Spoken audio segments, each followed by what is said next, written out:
आज हम बात करने वाले हैं एक ऐसी शख्सियत के बारे में जो एक ऐसा भारतीय है जो खुलेआम पाकिस्तान को एक और मुंबई के बदले बलूचिस्तान छीन लेने की चेतावनी देने से गुरेज नहीं करता। एक ऐसा जासूस जो पाकिस्तान के लाहौर में 7 साल मुसलमान बनकर अपने देश की रक्षा के लिए प्रतिबद्ध रहा। वे भारत के ऐसे एकमात्र नागरिक हैं जिन्हें शांति काल में दिया जाने वाला दूसरा सबसे बड़ा पुरस्कार कीर्ति चक्र से सम्मानित किया गया है। जी हाँ, यहाँ हम बात कर रहे हैं केरल कैडर के 1968 बैच के आईपीएस अजीत डोभाल की, जो 1972 में भारतीय खुफिया एजेंसी आईबी से जुड़े हुए थे। अजीत डोभाल का जन्म 20 जनवरी 1945 में उत्तराखंड के पौड़ी गढ़वाल में गढ़वाली परिवार में हुआ था। उन्होंने अपनी प्रारंभिक शिक्षा अजमेर के मिलिट्री स्कूल से पूरी की थी। इसके बाद उन्होंने आगरा विश्वविद्यालय से अर्थशास्त्र में एमए किया और पोस्ट ग्रेजुएशन करने के बाद वे आईपीएस की तैयारी में लग गए। आपको बता दें, कड़ी मेहनत के बल पर वे केरल कैडर से 1968 में आईपीएस के लिए चुन लिए गए थे। अगर हम इनके करियर के बारे में बात करें तो अजीत डोभाल 2005 में इंटेलिजेंस ब्यूरो यानी आईबी के चीफ के पद से रिटायर हुए हैं। वे सक्रिय रूप से मिजोरम, पंजाब और कश्मीर में उग्रवाद विरोधी अभियानों में शामिल रहे हैं। अजीत कुमार डोभाल आईपीएस भारत के राष्ट्रीय सुरक्षा सलाहकार हैं।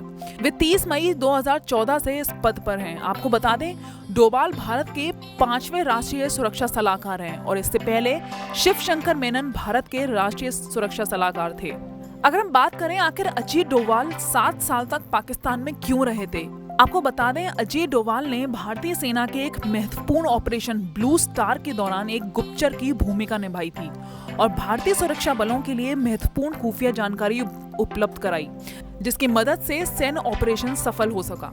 इस दौरान उनकी भूमिका एक ऐसे पाकिस्तानी जासूस की थी जिसने खालिस्तानियों का विश्वास जीत लिया था और उनकी तैयारियों के लिए जानकारी मुहैया कराई थी। जब 1999 में इंडियन एयरलाइंस की उड़ान IC 814 को काठमांडू से हाईजैक कर लिया गया था, तब उन्हें भारत की ओर से मुख्य वार्ताकार बनाया गया था।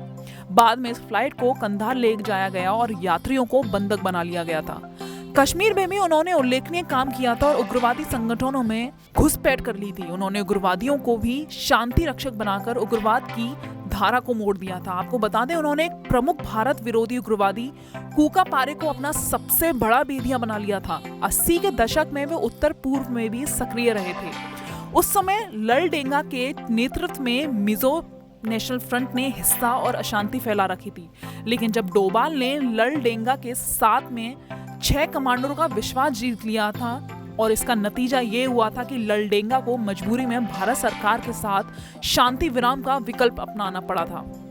डोभाल ने वर्ष 1991 में खालिस्तान लिबरेशन फ्रंट द्वारा अपहरण किए गए रोमानियाई राजनयिक लिवियो राडू को बचाने की सफल योजना बनाई थी। अगर हम बात करें कि आखिरकार पाकिस्तान उनसे इतना खौफ क्यों खाता है, तो आपको बता दें, अजीत डोभाल कई ऐसे खतरनाक कारनामों को अंजाम दे चुके हैं जिन्हें सुनकर जेम्स बॉन्ड के भी किस्से फीके पड़ने लगते हैं। वर्तमान में राष्ट्रीय सुरक्षा सलाहकार के पद पर अजीत कुमार डोभाल से बड़ी मंत्री भी सहमे रहते हैं।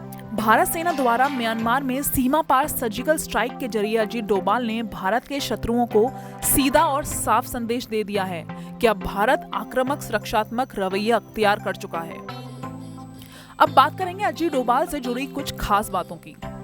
अजीत डोभाल ने पूर्वोत्तर भारत में सेना पर हुए हमले के बाद सर्जिकल स्ट्राइक की योजना बनाई और भारतीय सेना ने सीमा पार म्यांमार में कार्रवाई कर उग्रवादियों को मार गिराया। भारतीय सेना ने म्यांमार की सेना और NSCN खापलंग गुट के बागियों सहयोग से ऑपरेशन चलाया, जिसमें करीब 30 उग्रवादी मारे गए थे। डोभाल ने पाकिस्तान और ब्रिटेन में राजनयिक जिम्मेदारियां भी संभाली और फिर करीब 1 दशक तक खुफिया ब्यूरो की ऑपरेशन शाखा का लीड किया। आपको बता दें, वे विवेकानंद इंटरनेशनल फाउंडेशन के संस्थापक निदेशक भी हैं। तो ये थी अजीत डोभाल से जुड़ी कुछ खास बातें। अगली बार फिर बताएंगे आपको किसी बड़ी हस्ती के बारे में। तब तक के लिए आप देखते रहिए हमारा चैनल BHBC न्यूज। धन्यवाद।